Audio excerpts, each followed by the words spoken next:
Ready for another lesson?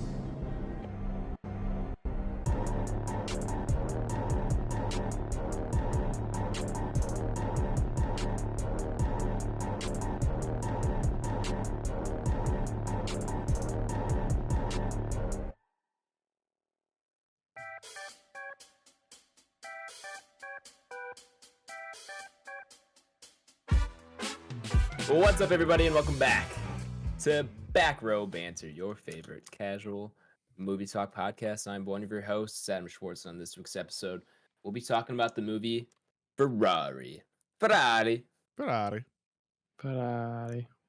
Or if you were playing Fortnite, Ferrari.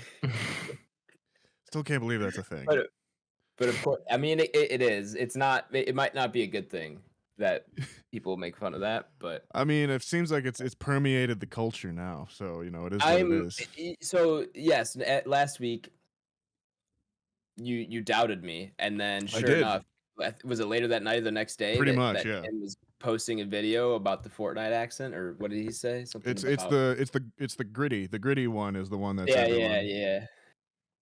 I'm Woody hitting the Woody. I mean, it had to start with someone though, right? Like it had to be. Oh, I don't know. Had to be somewhere. We got to get to the bottom of this. Join this on our investigative report while we get to the bottom of the Fortnite accent. Ooh, I love it. This is NPR. But of course, before we get to any of that, I'm joined today by Mile Nathaniel Gingrich. What up, folks? I'm Mile Nathaniel because it's a million miles between me and you, but not in my heart. Don't worry about it. There you go. Cute. Like that. Thanks. That was cute. I try. I'm really trying to reach out to our audience now and really greet them where they're at. Yeah. Sure. In their homes, in their cars, in their ears, in their ears, in their closets. Whoa. That too. I'll go in there.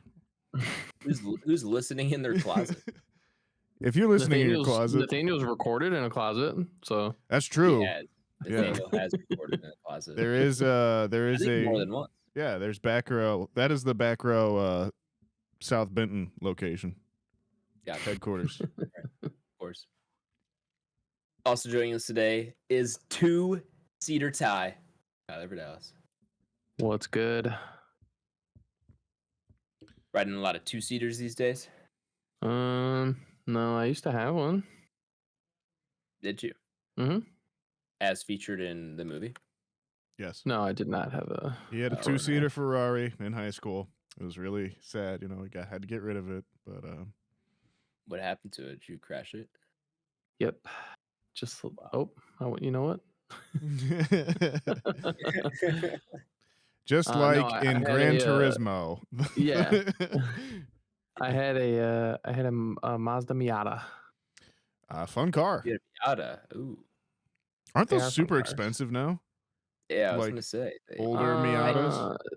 Older ones, no, they're still part of like the really affordable, like tuner cars, or like if you want like a really affordable like drift car. I guess that was more the thing, was that like it's hard to find one stock now because so many people like bought them for they're just and stuff like that, and they in the car world. I don't know if it's I don't know if this is how everybody else will use it, but this is how it's used in the car world. But when you find a car that is, we say they're molested. Oh. Yeah. And it's very hard to find a Miata or like a Honda Civic, like EM1, like the first generations, or like the SIs, like that haven't been completely fucked. Yeah, fair. But yeah, you can still get a pretty decent, like if you're gonna turn it into like a drift project, then sure, I guess you can get one for $5, $6. Damn, that is affordable. Yeah, it is very affordable.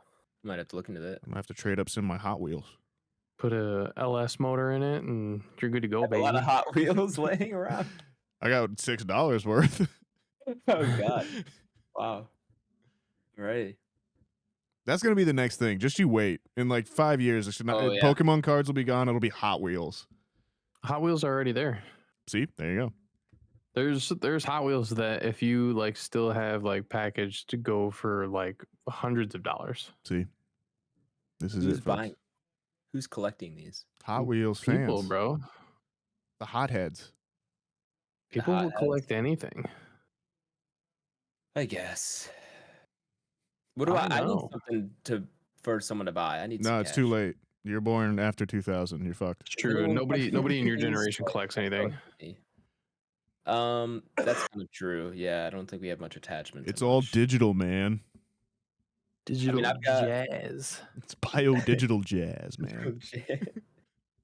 I've got my second movies over there. There you Speaking of go. Tron, I just bought Tron original for like $4 at Best Yeah. Buy. It was on sale. Well, that Nice, was dude. not a sound effect, ladies and gentlemen. That was Nathaniel. I think that was Jeff Bridges. Was that Jeff Bridges? He's here. Am I still Yeah. to create the perfect system? Yeah.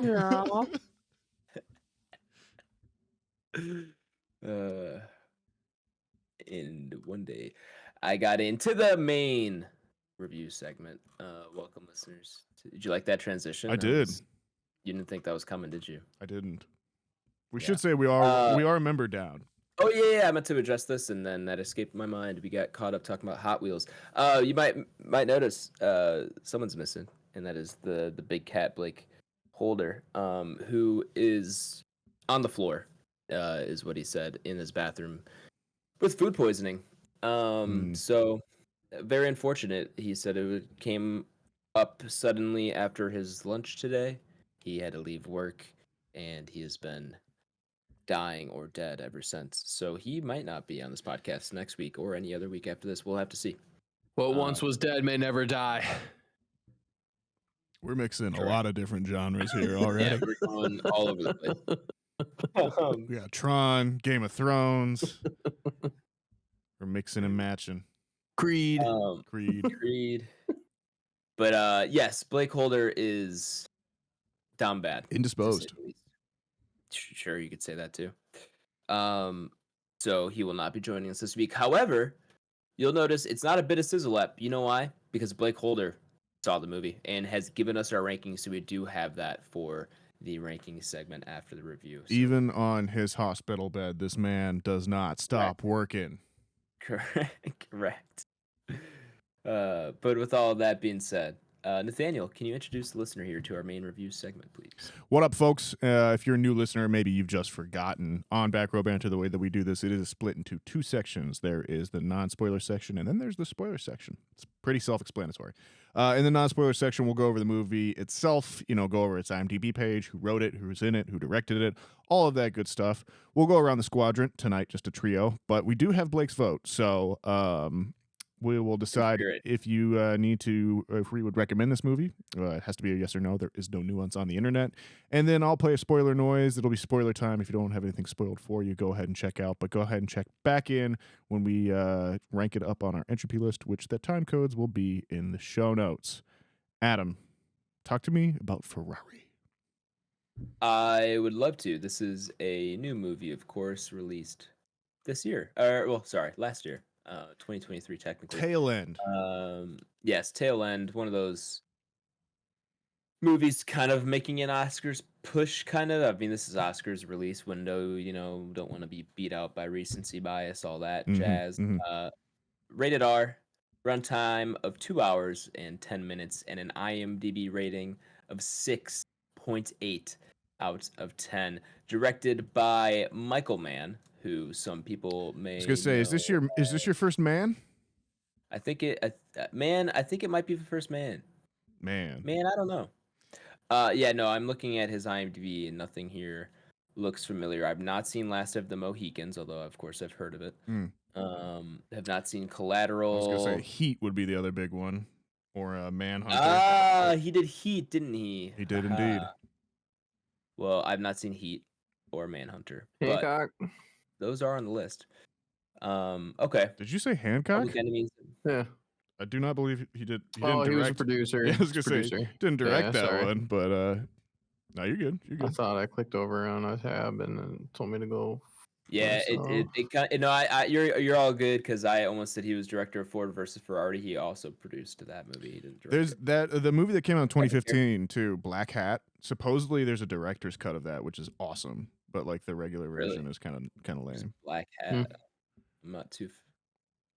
Chris Hemsworth Oh, plays a hacker. oh yeah, I kind of remember this. Yeah. Okay. Well, maybe I have to hunt down that. Yeah, but man rules. He's a gun. He's a capital Okay. G guy. Okay. I respect it. Written by, or wait, this did not come up with the right thing. Wait, why is this saying it's no. written? It's written by someone who died in 2009. I would have to imagine that's the. So Troy Kennedy Martin. I don't know how that lines up. I don't know. Probably had Maybe an original script that's been yeah. worked on a couple times. Been in development hell for years. Well, so both. Am I like? It says written by Troy Kennedy Martin, who passed away in 2009, and it's based on a book, by Brock Yates, who passed away in 2016. Yeah, I mean, I guess it's just been in development for a long time. Okay. All right, that or the script's just been sitting around and Michael Mann found it, or Yeah, who knows? But that's interesting. I don't know if we've ever had a post-mortem movie on the podcast, so here we are. The cast includes Adam Driver in the lead role, Shailene Woodley, Giuseppe Festinazzi, Penelope Cruz. Penelope Cruz. There's so many. I think this might be order of appearance. Yeah, it's order of appearance, and it's that, which never helps me. And then of course, like, I can barely understand the names in this movie, so like I'm trying to figure out. You don't speak Italian, is what you're saying. I don't know if they speak Italian, but I would say the other names you would know in here would be Jack O'Connell as Peter Collin, Yes. Patrick Dempsey as Piero Taruffi, and I think that's really probably the ones that audiences are going to recognize, or American audiences at the least. Yeah. I don't know if you know this, but I don't speak Russian. Thank you, Mickey. Dude, you're all over the place tonight. You guys are bringing it to me. I'm just That's true. Yeah, no, you know I'm what? just striking gold. You're teeing them out. Well, that cast laid out for you. I would say, yeah, the other one, Gabriel Leone. He plays Di Patago, who's the other kind of main racer that he hires. Right. All right, cool. The IMDb summary reads as follows. Set in the summer of 1957, with Enzo Ferrari's auto empire in crisis, the ex-racer turned entrepreneur pushes himself and his drivers to the edge as they launch into the Mille Miglia, a treacherous 1,000-mile race across Italy. 10 hours. Is that what it takes? Yeah. Seems like they're going much faster than that, or much slower than that in the movie. 100 miles an hour, generally, or a little under, a little over. Yeah, that sounds about right. That tracks. That math. Yeah. Gentlemen, anyone did?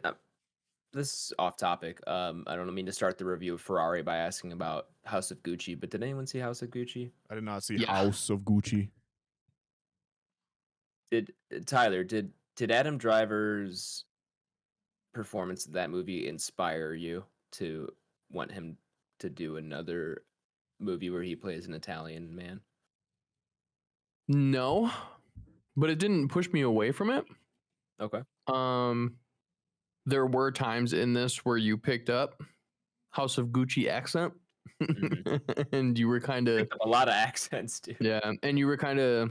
It's one of those things where when you make that creative choice as a director or a casting team, or whoever makes that final decision, knowing that he's been in a biopic depicting another Italian person, sure, or somewhere in that region with kind of that same accent, you take a risk. You can pull somebody out of your movie and put them into another movie. You can carry that other movie into the movie that you're currently doing. So I think you take a risk when you do something like that. It is a creative choice. Obviously, he wanted Adam Driver, and Adam Driver wanted to be in this, and I liked Adam Driver. I still currently do like Adam Driver. I think he's a really good actor, but it does take you out sometimes, or at least it did for me. So yeah, I think that's kind of my main point on Adam Driver and his accent. Yeah, that's just where I want to start off with, because to me, that's the most like distracting part of this movie is his accent and performance as a old Italian man. I love Adam Driver and still do after this, and I don't think he's like bad in this movie. His acting is good. It's just the accent really pulls me out constantly, and I don't know what needs to change about that. If maybe Adam Driver just shouldn't be in the role if he can't do the accent, or maybe he needed more lessons. I don't know. But I will say that did pull me out. But I don't mean to start on such a negative note. But that to me was the most glaring thing watching this movie, was like every time he talked, I was just kind of distracted by what he was, or how he was saying what he was saying, more than what he was saying. And maybe that's just me and how I watched the movie, but that's Sure. just what happened in my viewing experience. But we can move on after outside that point. I just I just want to start there. Real quick, this movie had to have been in somewhat production for quite some time, because apparently Christian Bale was originally cast for the main lead back in 2015. Okay. And then was dropped because he couldn't. He didn't have enough time to gain the necessary weight for the role. Of course. And then Hugh Jackman was the first actor to replace Bale until Adam Driver took over the role in 2022. All right, so we've been working on this for a bit, which 2015 Yeah, that would have been right after Black Hat as well too, so that does make sense. Yeah. And I don't understand. Christian Bale, didn't he get fat for Vice? I think that one was that one might have been prosthetics. Maybe he did. There's one that he used prosthetics for. I think it was that Okay. one. I think he got actually fat for American Hustle. Well, wasn't that's what? Oh, okay. I was gonna say, I thought there was a headline, or at least people talking about how he gained a ton of weight for one role and lost a ton of weight for another very soon after. I mean, he loses weight all the He's doing time. Yeah, complete- I think he's kind of he's doing stopped complete doing that in transformation. general as well too. Yeah. Well, it seems very unhealthy. Yeah, and it is. I think like for The Machinist, he was talking about like he like had a cigarette and an apple a day or whatever. Like it was something ridiculous. Yeah. So yeah. But thank you for that, Ty, for that background info. That makes a little bit more sense now. With all that being said, though, how are you feeling overall, overarching impressions here, Nathaniel? I'll kick it to you first. You're gonna kick it to me? Yeah. Yeah, I feel like I'm mixed overall on this one. I think immediately coming out, I texted the boys the chat that we had, and I was like, I feel like I'm biopicked out just in kind of general. I think this is a very tightly well-contained movie, and when it is focusing on the cars, it's awesome. When you're watching the guys racing and like you are in the actual car itself with the drivers, it's super cool. Looks great, feels great, really comes to life.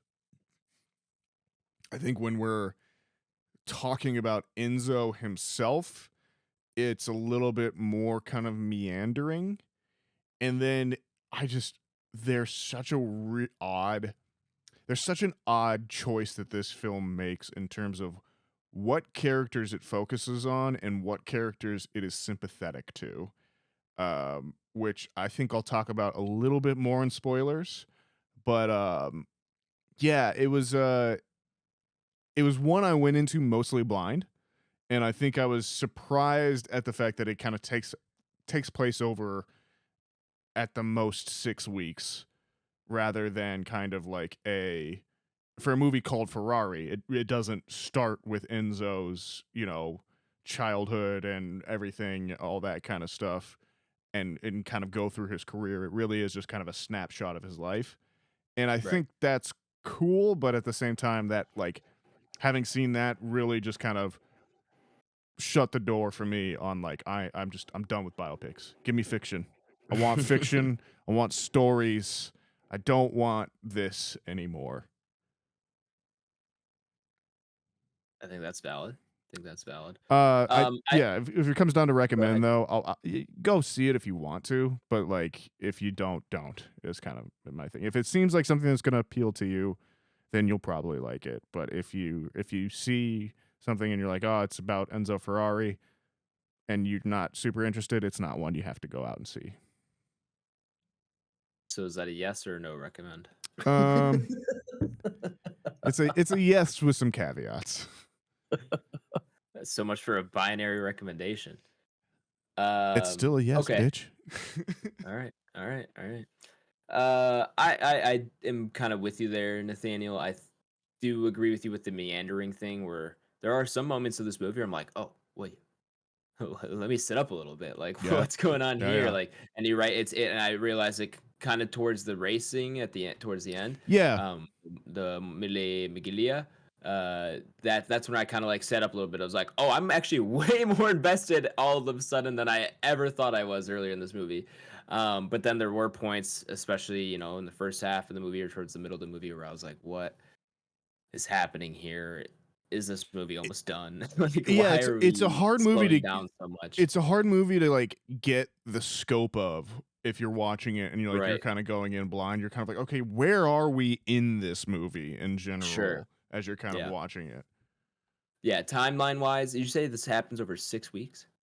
I mean, it's the summer of '57, so yeah, it's really not very long.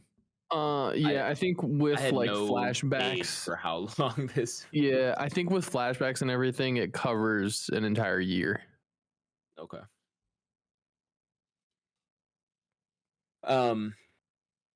Yeah, I am also kind of just mixed on this. Like, overall, I felt fine about it after all was said and done. The movie didn't get me for a long time. Like, it took me a while to kind of even like for me to want to pay attention to this. It starts off really slow, and doesn't immediately kind of grab you. And when that kind of happens, if kind of basic writing, not even just screenwriting, but just basic writing, is you want to catch someone with the lead. And it's kind of the same thing in movies. It doesn't have to be, but you have the same idea. The opening is important. Your first impression is important. This movie comes off pretty flat in the beginning, and it doesn't get me fully back on until later half. So and then on top of that, like I mentioned before, Adam Driver is good, but I just can't get over the accent. He sounds Russian in some lines. Like, I don't know. That was hard to keep track of. The other and like other actresses, the two actresses, Shailene Woodley and Penelope Cruz, they're great. I think both of them did a really good job. And the other actors and actresses surrounding them too. But those three, I think, together do make a pretty good lead cast. However, there are some things here and there in terms of like the script and like just how the thing is paced that I have problems with, especially in the first half. We're just moving really slow, and then they pick it up, but really moving really slow in the first half. So, am I recommend? Probably not, to be honest. I don't think there's anything here that I'm like, oh, this was really, really great, and you need to see this, and you need to see it now. Or you need to see this in theaters. Is it a bad movie? No, I wouldn't say it's bad, but is it something where I'm like, if someone asks me, what should I go see of everything in theaters right now? Ferrari's not at the top of my list. So, yeah, I'm probably not recommend here. Catch it on a plane. This is a great plane movie. It'll pass some time probably. So, yeah, that's where I'm at. Ty? We are a little late to this movie, so good luck finding it in theaters anyways. Right. True. But with that being said, this is an at-home movie for me for sure. If we were talking about recommending for theaters, I would tell you to go see something else. So based on that, I would probably tell you to this is passable for sure, as in like skippable. I don't think I would recommend this. There are some other things out there that I would say you could probably go see. or try and wait to see, like, if you were at home and you were like, oh my god, all these just came out on streaming, watch The Iron Claw, watch The Boy and the Heron. There are plenty of other movies that came out in 2023 that are going to surpass this and already have. But with that being said, this is going to catch a hard rap towards the end of the year. We typically get biopicked the fuck out towards the end of the year, almost every year. I think it's just something that kind of happens. It's just the grand scheme of things. So we do have that going against this. CGI looked like shit. I did not care whatsoever for the special effects in this whatsoever. I thought that they were just kind of I thought they were gonna kind of clean it up towards, like, for the movie. I thought maybe it was just more in the trailer that it did not look very good. But they stuck with it. I can't remember a specific thing where the CGI took me out of it. I have the bad thing where I don't see this uncanny valley as well as some of the other guys do. So I'm not. I don't think it took me out, sure. but there were just some things where I'm like, yeah, that could have been cleaned up. Okay, right. We'll talk about that maybe a little bit more in spoilers. Yeah. From an acting standpoint, I think everybody did a really good job. Shailene Woodley did an awesome job. Penelope Cruz did a great job. Adam Driver, we've already talked about. See, I got a bone to pick there. I did not think Shailene Woodley was particularly good in this. Yeah, like her accent was the one that I kept it kept throwing me off. Took you out the most. Yeah. Oh. Yeah, I would agree with that. There was points where I'm like, "Are you even trying to do an accent?" Yeah, like, American. I genuinely, because like there was parts in there where like her character is a little bit different from the rest of them, and like has met Enzo in a different way, and I was like, was she American that was visiting? Was she British that was coming there? I mean, like her character is portrayed very sympathetically, but like I didn't think she was particularly good in this overall. And I think compared to Penelope Cruz, Penelope Cruz kills it. Yeah, it's coughing baby nuclear bomb meme basically between the two of them. A little bit. But yeah, I mean, overall, like I said, I think there's other things to watch, so I'm probably going to be a not recommend. I do think this has some really good things going for it. You do get some insight to Ferrari from like a business standpoint. They are poor, they are broke for like the first 20 years that Ferrari is even around on the face of the planet. They are like always broke. But this is like the race to kind of put Ferrari on the map. I believe this happens like 8 years before Ford versus Ferrari. Yeah, to the point that in Ford versus Ferrari, they refer to Enzo as the old man. Basically. Yeah. And this race, this is the final time they run this race. And so this is what put Ferrari on the map, and this is what caught Ford's attention essentially, to saying like, well, they did this was like their biggest feat. This is what kind of put them on the map. And so this is where Ford kind of picked up and said, we need to beat these guys in pretty much every aspect of manufacturing a car. I will say one of the cool things about Ferrari that a lot of people don't necessarily know, especially if you're not in the car world, Ferrari literally makes cars and makes money to pour into their racing teams. They do not do anything else with that money. Everything goes towards the racing teams and their success, whereas other car manufacturers will actually look at their cars from a standpoint to make a business, run a business, and be financially stable.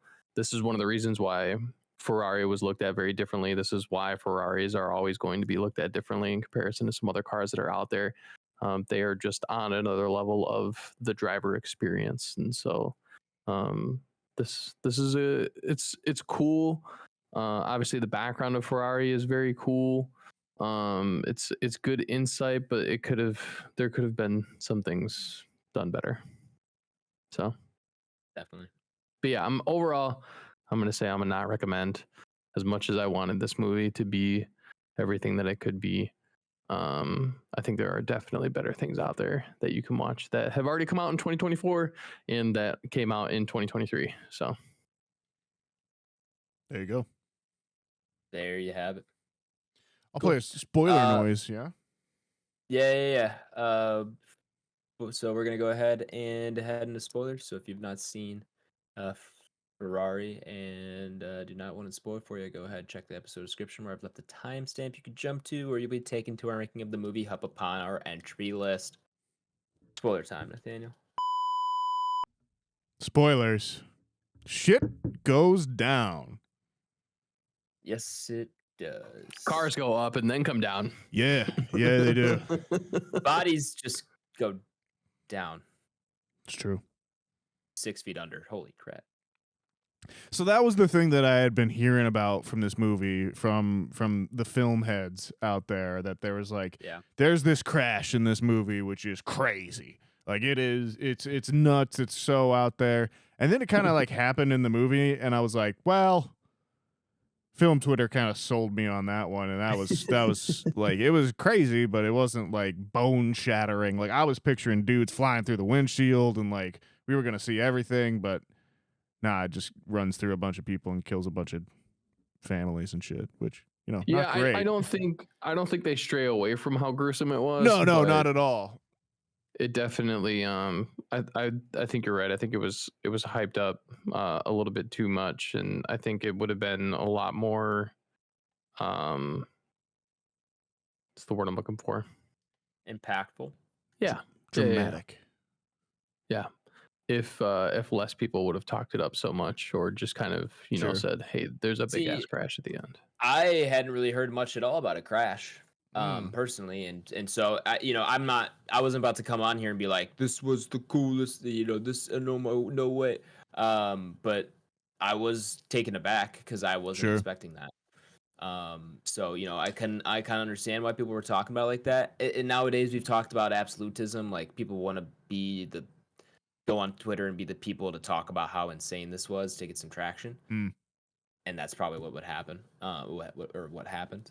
But I mean, I was kind of taken aback. I will say, like, I think this movie really succeeds at conveying to the viewer how dangerous the racing was at that time. And like, even compared to like something like a Rush or like a Ford versus Ferrari, I think this movie, like the way that man shoots it, does kind of again convey to the viewer, like, at any time these dudes could hit the wrong thing and something bad is going to happen. And like, it sets up the crash a couple different times throughout the movie as well too, with other people either careening off the course or like coming to a stop or something going wrong with the car. But when it does happen, it is like, oh shit, like that was intense, but it just didn't blow my mind the way that I think I had been set up for it at that point. Yep. Expectations determine your experience. It's true. The other thing that's really weird about this movie is this movie hates Penelope Cruz's character.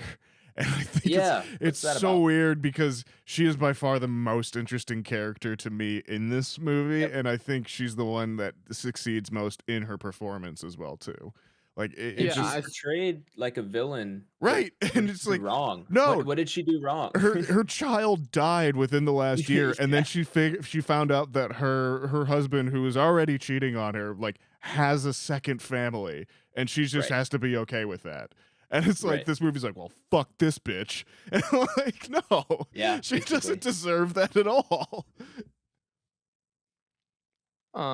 So I did a little research on this because I was also kind of wondering the same thing. And obviously we know that the further you go back in history, the worse females were treated. Right. I don't believe, I can't remember the exact year, but I think it was like 1970 or something like that. You could not get divorced in Italy. It was like you could not get divorced in Italy until 1970. Sure. So she was bound to him regardless. She couldn't leave. You can't you can't do anything. So she was just, that's kind of why she was always looked at as this kind of bad person, because she was also doing what she needed to do to kind of survive. She was Right. leveraging her part of the company to do what she could to I think survive. she's like, she immediately is one of the most interesting characters, and then like the movie 100%. goes out of its way to prove that like she knows what she's doing. Like she Yeah. is on top of everything as well too. But even then, the mother's like, "Wow, she's a crazy creature" or whatever. And it's like, what the fuck is happening? Right. This woman needs I a think that's just, Valium and a joint, not a gun. So yeah, it sucks that she was portrayed in that way, but yeah, I think that's just we're trying to show her off and how powerful she was in her womanhood now today, where it's acceptable, but we also have to keep it in the same time frame of the biopic and still kind of show that, you know, she was made out to be the bad person because she was acting crazy at the time for, you know, what was considered. Yeah, it's just Right. I found it a very strange choice for a movie in 2023 to like portray her that way in general, where again like the Shailene Woodley character gets a very sympathetic, I think, view throughout it, which like fine, I understand why that is as well too, but just like in comparison between the two, it was very strange like setup. I Yeah. feel like Well, Yeah, and mean, I think that's also to go ahead. I was gonna say, consider you say, yeah, movie in 2024. But apparently this was written in maybe 2015, 2016. Sure. So, you know, and I'm not saying like that was a dramatically different time, but I don't know, thinking back to those times, I mean, maybe if this released in 2015 or 2016, I think that is a little bit more easy of a decision to understand. It's true. Potentially. But yeah, to That your was point 9 years ago too. at this point. Holy crap. To Sorry, your I keep point too, interrupting you. Go ahead. Nathaniel, from earlier, when you said, you know, it's she gets to see him in kind of a different light. I think that kind of shows both aspects of Enzo Ferrari. Like you get to see the side that he's in love with Shailene Woodley's character, and you get to see the side where he is just a complete menace to Penelope Cruz's character because they're just not in love anymore and they're just together because they're stuck together. I mean, yeah, there's no doubt that the movie like it succeeds in making Enzo a very complex character overall, and you understand kind of why and what is happening and what his decisions are. It just like again, it was just I don't know, it was just very strange where it Yeah.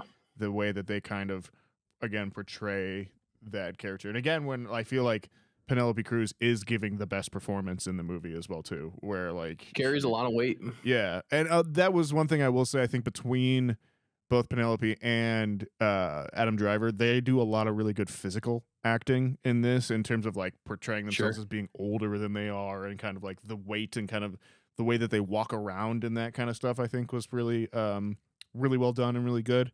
And I think that went a long way for me to kind of like forgive some of the shoddy accent work and that kind of thing as well too.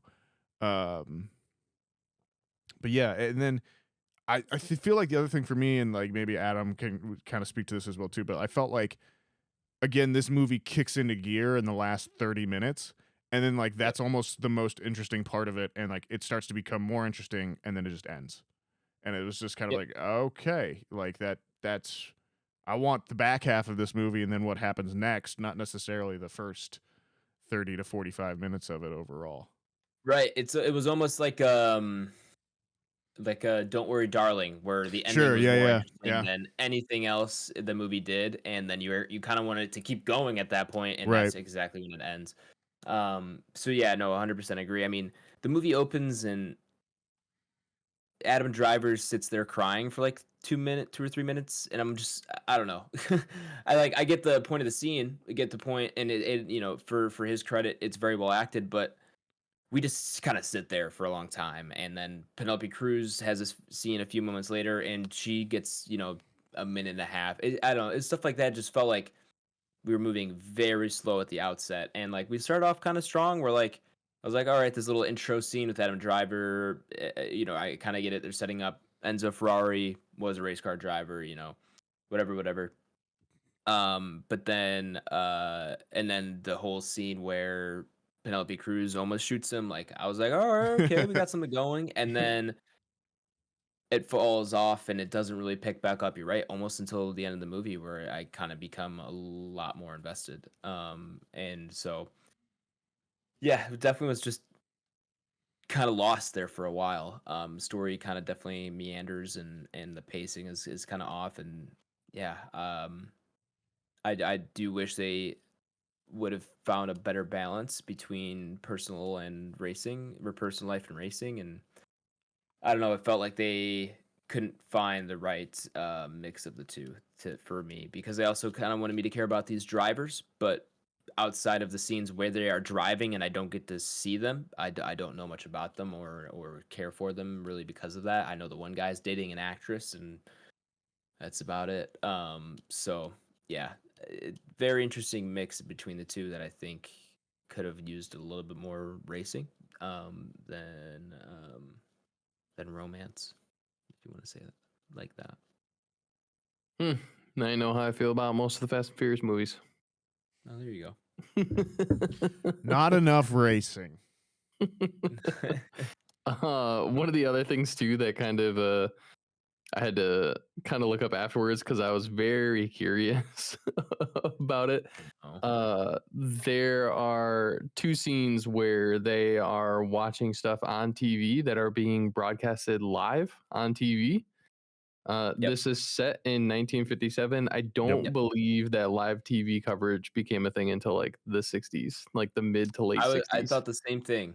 It kind of depends where you are and if it was in black or white or not. Okay. Yeah, because I was just like one of those things. I was like, would they have live coverage of this right now? Yeah. Yeah. That was something I thought about last week with Iron Claw was I think they danced to at the wedding. They danced to a song that's from Måneskin, I think. Anyway, but like a modern band, they listened to it, they danced to a song, and I was just taken out of it for a second. But regardless, we can officially call this a money laundering movie as well. Oh yeah, yeah. This is one of those ones. Estimated budget is 110 million. Gross U.S. and Canada is 17 million. Wow. Okay. Opening weekend U.S. Canada was 3.9, and then gross worldwide so far is 34.6 million. Okay. Yeah, I don't know where that money went. There's no way. There's a good like 66 million that's in the wind. They're not making back. Yeah. That's interesting. Well, this movie does not look like it was made with $110 million. I disagree on that. I feel like this movie looks better than you guys are giving it credit for, but I don't know. I think it'll age pretty well. I think they did a lot of practical stuff around most of it. It was mainly the crash that didn't look very good. The shots of Driver walking around in those sunglasses, like he looks awesome. There's no doubt about that.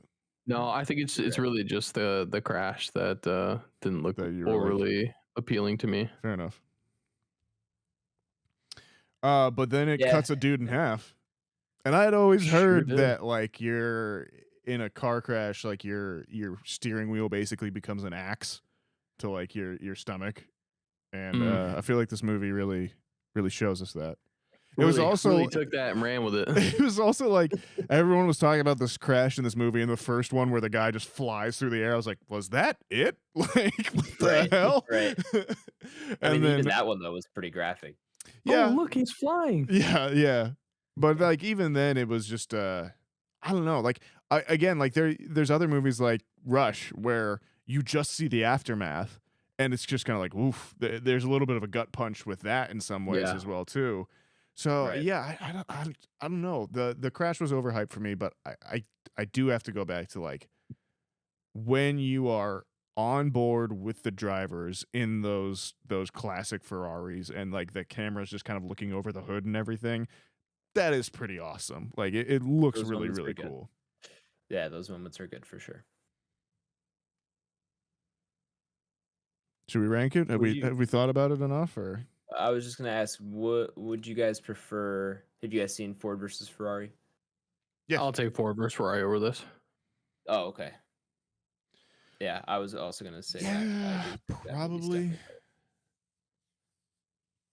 Yeah, I'd I think the probably go with Ford racing, versus I don't Ferrari. know, the racing might be better. I would have to rewatch Ford versus Ferrari for the racing, but the I racing think might be better in I this. think for both of these movies, from like I think they're both shot very well. I think they are both really good depictions of what happened.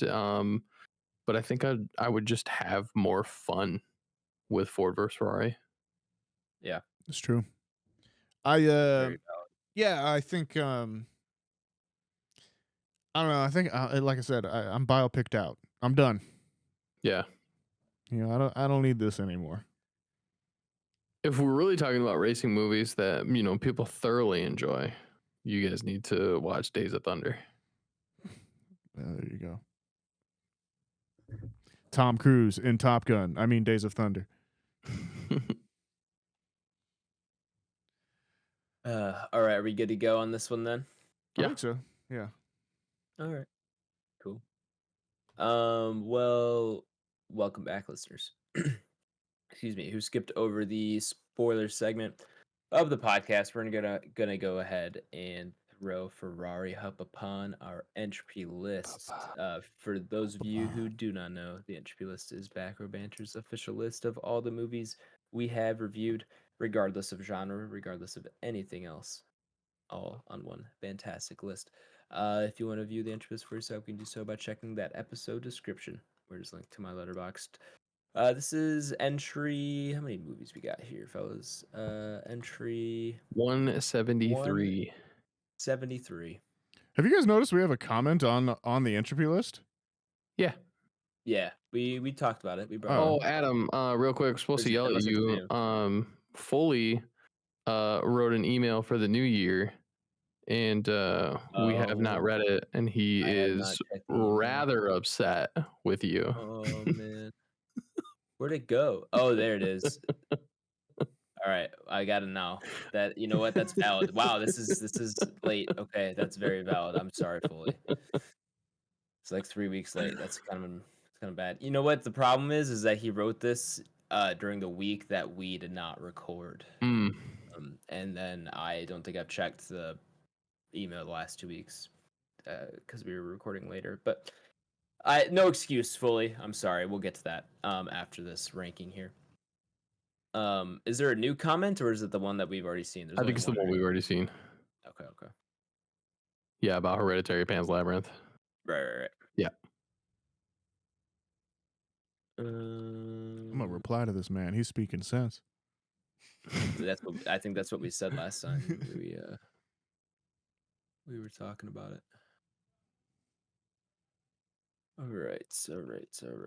Episode 176. This is entry list. Entry 173, gentlemen. Where should we rank it? I'm gonna give Blake's ranking Okay. last. Blake, where you at? I'm gonna give it last. So in my mind, I immediately go Napoleon. That was the other biopic we saw this year. Yeah. Kind of a similar vibe, I feel like, as a biopic, in which you're watching him, but you're not learning that much about his life all that much, Right. But then I look at the things around it, and I don't think I can put it that high. Do you think Napoleon should be that high? Probably not, but it is what it is. Do you think this would be a flipped kind of decision if you had seen Ferrari before Napoleon? Very much possibly. I don't know. I think I'm gonna Do go. you think? No, I'm kidding. I'm sorry. I got a spot. I'm gonna go 118. I'm gonna go below Tenet, above Straight Outta Compton. Wow. Okay. It's a little high for my taste. A little high for your taste. I mean, like at the end of the day, like I was a recommend on this movie. I think it looks pretty good. I think the racing scenes are enough for me. I think it's a well-made movie. If I'm talking about biopics again, like I think I would probably watch this before I'd watch Straight Outta Compton again. Would you consider Snake Eyes a biopic? Yeah, that's me. That movie's ass. I guess, yeah. I mean, the other things on there, Teenage Mutant Ninja Turtles is a good movie as well too. Last Voyage of the Demeter, though, I think that's okay. Blackening was pretty good. Blind Spotting is the other one around there that's like, that should probably be higher. Yeah, I actually like The Voyage of Last Demeter. I like it too. I think it's just that'd be a good rewatch for sure. yeah. I'm still going 118. Below Tenant, both straight out of Compton. Bet.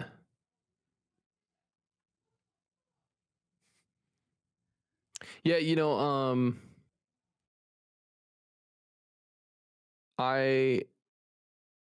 Blake makes a good point here. Thanks, Blake. Blake said 123, correct? Yeah, Blake said 123 TMNT hard cap is what he said.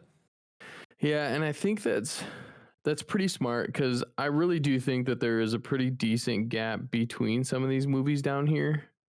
Sure. We don't always space stuff out down here. When we're this far down the list, usually we just stick it at the bottom of the list. It kind of gets buried. Right. And I think there is some gaps that need to be kind of filled down here. And I think there is one between TMNT and Men because TMNT is actually pretty dope and Men fucking sucks. Men had some things going for it. I really loved Ghostbusters. I thought Ghostbusters was great. Meh. Meh for me. And obviously, we have The Greatest Showman down here. I don't want to bury this thing completely, so I think Blake is on a pretty good track. So I'm actually gonna go with 123. I'm gonna split Men and TMNT because I don't think this is a terrible movie. I am a not recommend because I think there are better things that you could spend your time on. But there are also movies that are far worse than this. And so yeah, I'm gonna go with 123 as well with Blake. Okay. Thanks, Blake. I don't know if I'm 123, but I am very close to that range. Part of me wants to put it below King Richard, another biopic, at 135. Sure. Because King Richard has sank a little bit. I don't think Renfield, like there's some movies that I would put it above. Not that it was like the greatest movie ever, but that's kind of the realm of quality that I came away with. Sure. But then, there are definitely movies above King Richard where I'm like, I don't know. 123 sounds like a pretty good spot though, as I'm looking at all these other movies. And I do think this is one where like I could put it at 123 and it's gonna age, or I could put it lower, like below King Richard, and it's gonna that ranking could age pretty poorly. So I think I'll also go 123. That sounds like a good spot. I think I've been convinced as well too. Have you? I think so. I think 123 is it. I think Blake nailed it. Are you being facetious? No, generally I'm not. Like I think. Oh.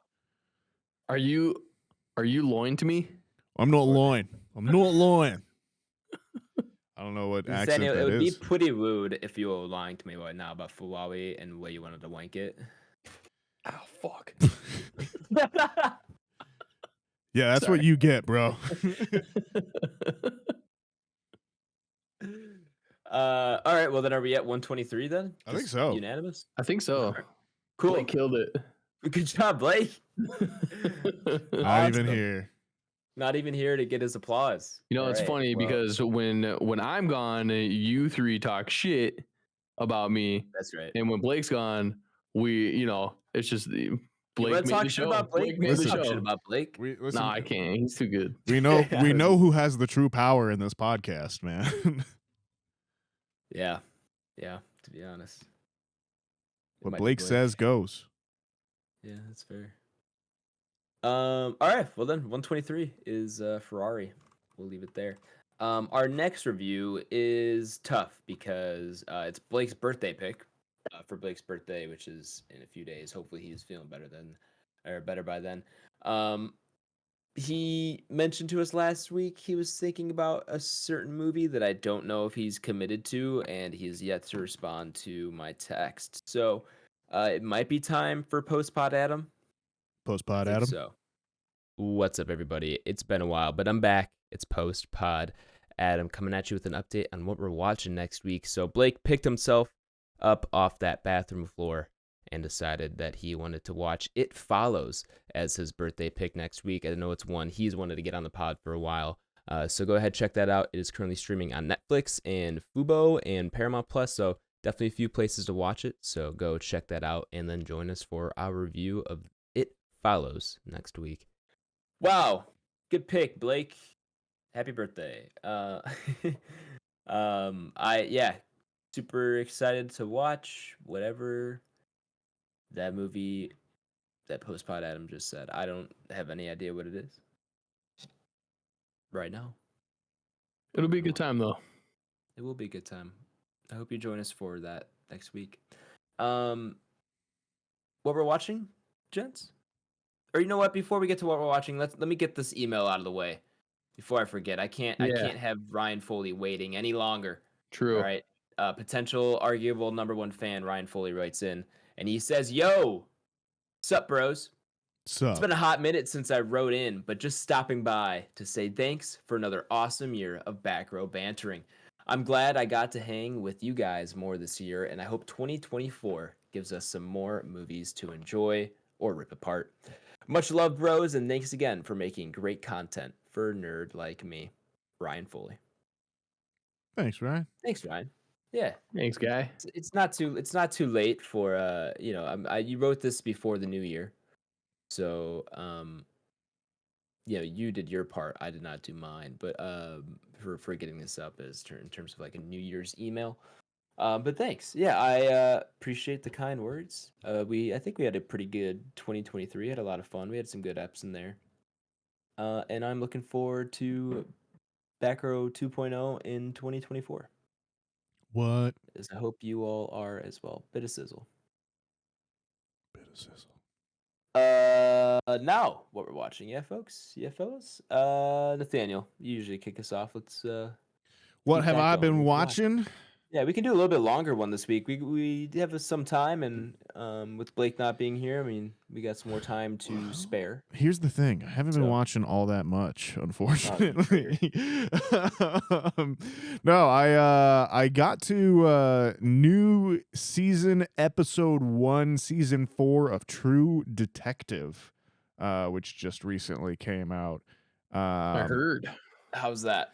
I really liked it. It's all written and directed by the same person. Her name is Issa Lopez, I believe.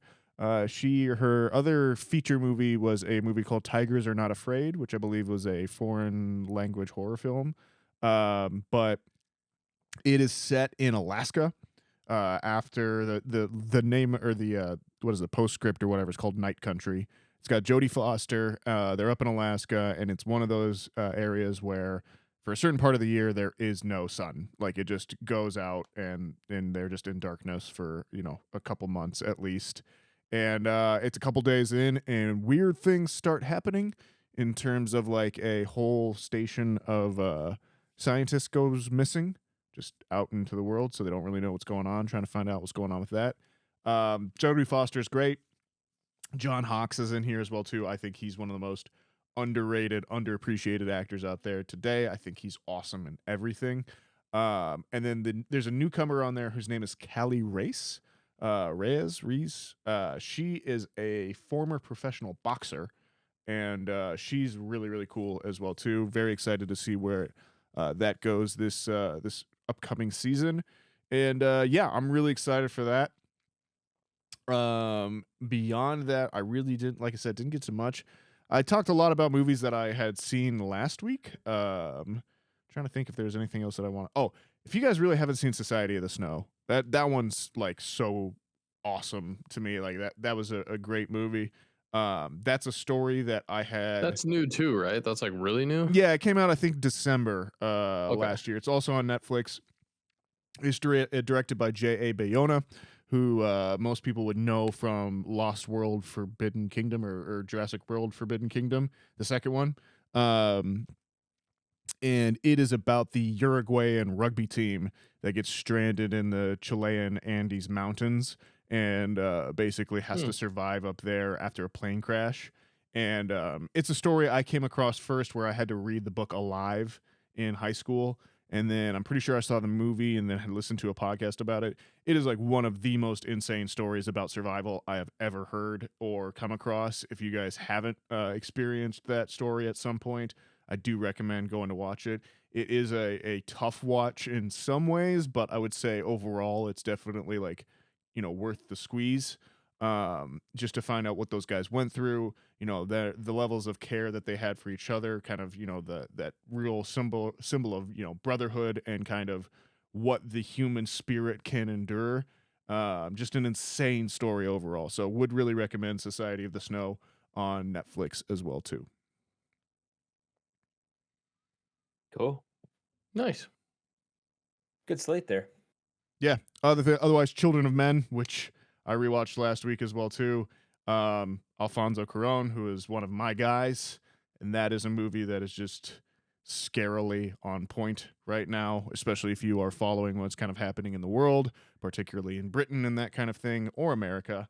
It is a movie that came out in 2006, I want to say, and feels eerily relevant to today's times overall. So also worth checking out, I would say. But yeah, Adam, what you been watching? I've gotten around to a decent slate of things. Checked out, what's it called, Nathaniel? May to December? Is that the one where May, December. May December. How did you feel? Check that out. Interesting. Okay. It's interesting. Not gonna be That's like gonna be your. I'm sure that's your first Todd Haynes movie, right? It is. Yeah. Which stylistically I liked. But also a little different. But like a good mix of different, not too crazy, not too out there, but I did like. Yeah, interesting story. Definitely a weird, as you kind of mentioned when you did your what we're watching on it, an interesting case study almost. Mm-hmm. And I get what you're saying now in terms of genre. It's not quite thriller, but it's thriller without the suspense, Yeah.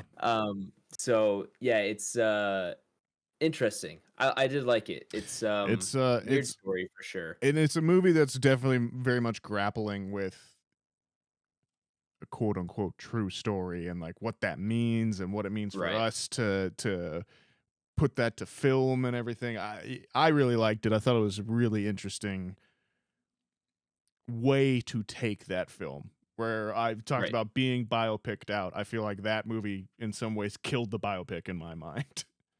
Sure. Yeah, definitely. It's a little bit out of the box, in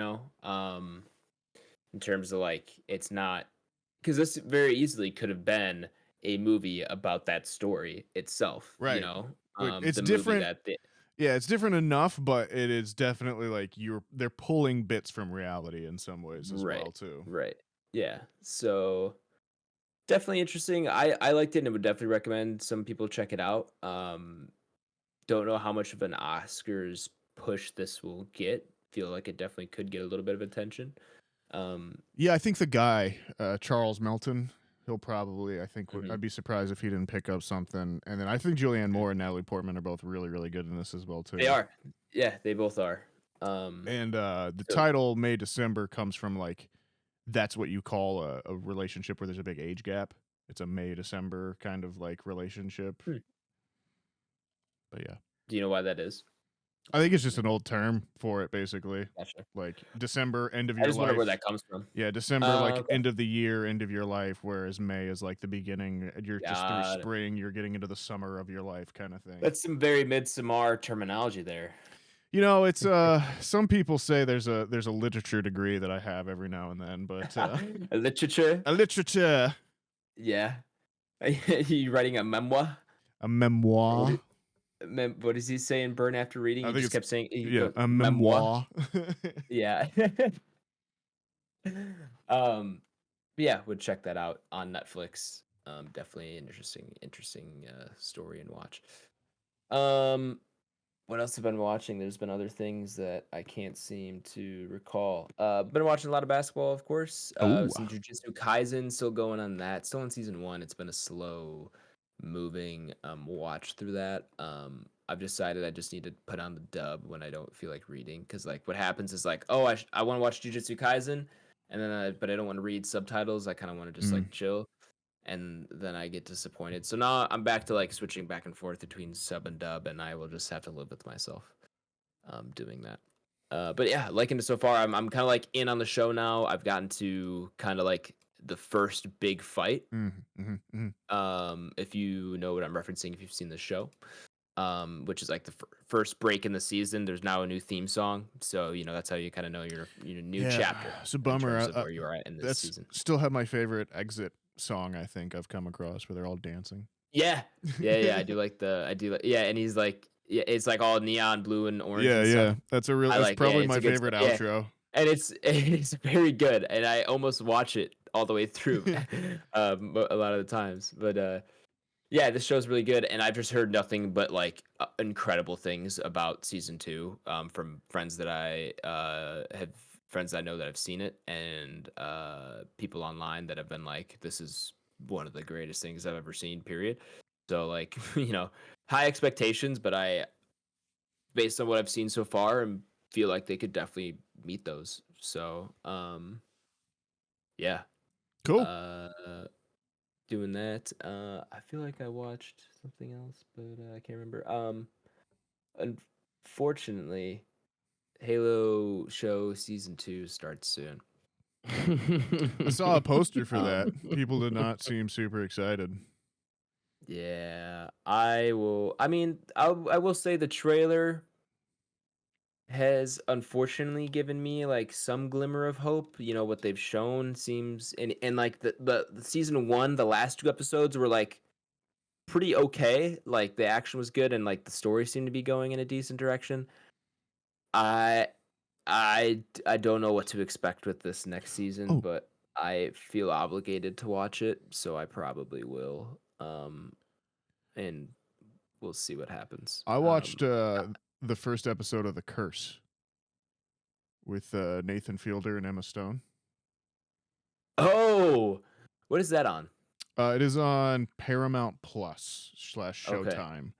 Because that's what I'm gonna have to subscribe to. Yeah, that is and so that's written, I think, and acted by Nathan Fielder and Emma Stone, and then directed by Benny Safdie, who also acts in it as well too. And I've only seen the first episode, but it is, again, Nathan Fielder kind of taking that cringe comedy, oh my god, I can't stand watching this anymore, I'm so embarrassed for these people, and like applying it to a narrative.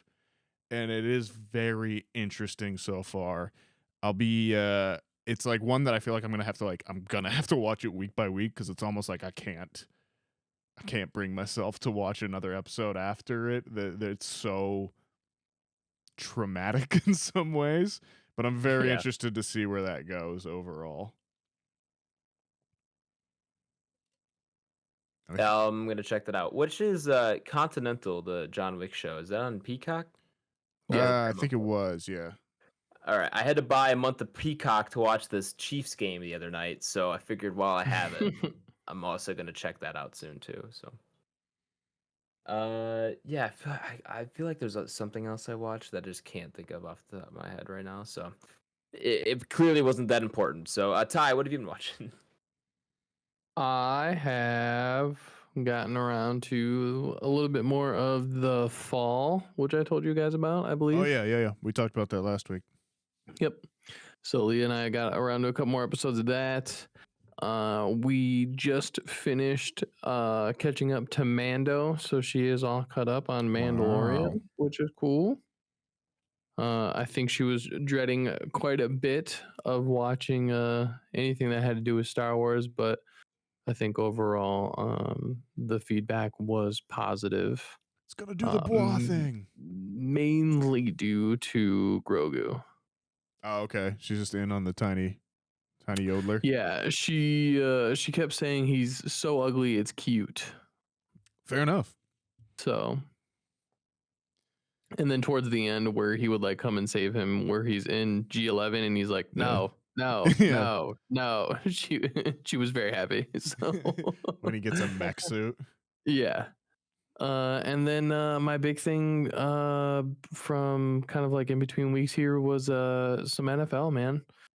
We are getting to we had our first week of playoff games, postseason games, and Green Bay beat the Cowboys, which you know, everyone asked me like, "Oh, how do you feel? How do you feel?" It's like, you know, I feel great because we weren't supposed to be here in the first place.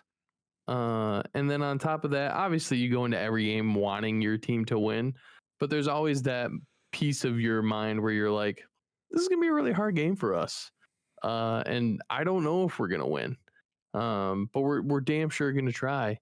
And then by the end of like the first half, it was like 27-0. Yeah, they beat the fuck out of him, right? Yeah, and my mindset was in a very different place from where we started the game. So yeah, I had a really good time with the game. Green Bay all day. We will see how we play against San Francisco. Battle of the Bays. And yeah, so yeah, we'll see. But yeah, that's all I've really gotten around to. Nothing other than that. Nothing too crazy. Now, would you be out there in negative 30 degrees for your Green Bay Packers up in? If it was for Green Bay, 100%. Yeah, no thanks, man. Miss me with that shit. I don't need to be peeling my own skin. That game. In the Kansas City one or the Buffalo one? Kansas City. Yeah, that was some people on. I saw some Snapchat stories of people at the game. That was nuts. I was sitting next to Tyler while that game was going on because we were hanging out for a bit that day, and I was just like, that feels unsafe for everyone there. I was gonna say, what did we watch when we were here? But we got around to some UFC fights. Yeah, and it was football. Basically fighting and football, you know. Yeah, like true Americans. Movies. Yep, exactly. Couple brewskis, couple whiskeys, couple broskies, and some football. Yep. No Justin. He did bail on us. He already bailed on us. He had previous plans, but he's still a bitch. Sounds like Justin. Classic. Poor Justin. Can never catch a break, man. He catches breaks. Barely. All right. Is that everybody? Is that it? I think so. Cool. Let's move on out of here. Nathaniel, do we have a 5-star review by chance? No 5-star review, but if you want to give us a 5-star review on Apple Podcasts or Spotify, I will read it out on the podcast. It has to be 5 stars, but you can say whatever you like. You can be mean, you can be nice, you can be funny. You just don't be evil. And yeah, we'll get it read out here on the podcast. You can hear my lovely voice read whatever you would like out on the pod. Mm-hmm. So true. You can make him say stuff like boobies or like boobies. Butt cheek. Wow. Those ones are for free. Are endless. The next ones cost you. There are limits, though. There are hard limits. We're under the explicit tag on podcasts. Well, that doesn't. There are certainly things. There are obvious lines we will not cross. I said, don't be evil, folks. But yes, go ahead. But in theory, the possibilities are limitless. It's true. In theory, not necessarily always in practice. But yes, go ahead and leave us a 5-star review if you feel so inclined, and we'll read on the podcast for you to hear. While you're doing that, make sure you share the podcast, share with a friend, a family member, maybe a racer, or an entrepreneur, or your second family. I don't know. And then while you're at it, follow us on Twitter at Banter Row, on Instagram at Back Row Banter Pod, and our YouTube is just Back Row Banter. Please go subscribe to us there. And if you want to send us an email, just like Ryan Foley did, you can send us one at backrowbanterpod@gmail.com. Normally I'd kick it to Blake, but he's not here, so I'll kick it to Ty. Ty, where can the people find you at, my man? Instagram, Letterboxd, and X, all Tyler Vidalis, VIDALES. And I will try to be more active on Letterboxd. I did catch not a ton of shit, but one of our boys was like, do you do anything on there? And I'm like, no, I do not. But I plug it every week. So I will try to be more active on there. Was it Kendall? It was. It was Kendall. Yeah. Okay. You know what? He's valid. Little peek behind the curtain there. He's real for that, honestly. He is. Yeah. You can find me on Twitter and Letterboxd at @nsgingrich. You can find me on Instagram at NathanielG92. Adam, get us on out of here. Yeah, you can find me on Twitter at H24 and on Letterboxd, where I've also been inactive, but I find myself scrolling through my phone recently because X/Twitter stinks now, and Instagram also kind of stinks. So I don't know. Maybe I'll just start scrolling through Letterboxd. You know what my solution has been for that? No joke. Your phone away? The Wikipedia app. I just go on there and I just I'll just find something. I'm like, hey, I wonder about what Japan was like in like 1300s, and just scroll on. Yeah, just Dude. Or like I'm like, where did baseball come from? Like, just picking random stuff. Where do babies come from? Download a Wikipedia right now. I'll say it's great. It's my new thing for when I go to bed too. Like, it's just like I just read stuff on Wikipedia for like 5 minutes and then I'm out. It's great. That's so very funny. That's very good. All right, I'm gonna have to take that one from you. But yeah, I'll get it back on Letterboxd soon. But yeah, I think that's gonna do it here for episode 176. Join us next week for our review of whatever post-pod Adam said to watch. It's in the episode description if you forgot. Thanks, post-pod. I don't know what it is. Yeah, thanks, post-pod Adam. But yeah, that'll be it. Join us next week. We'll be RB.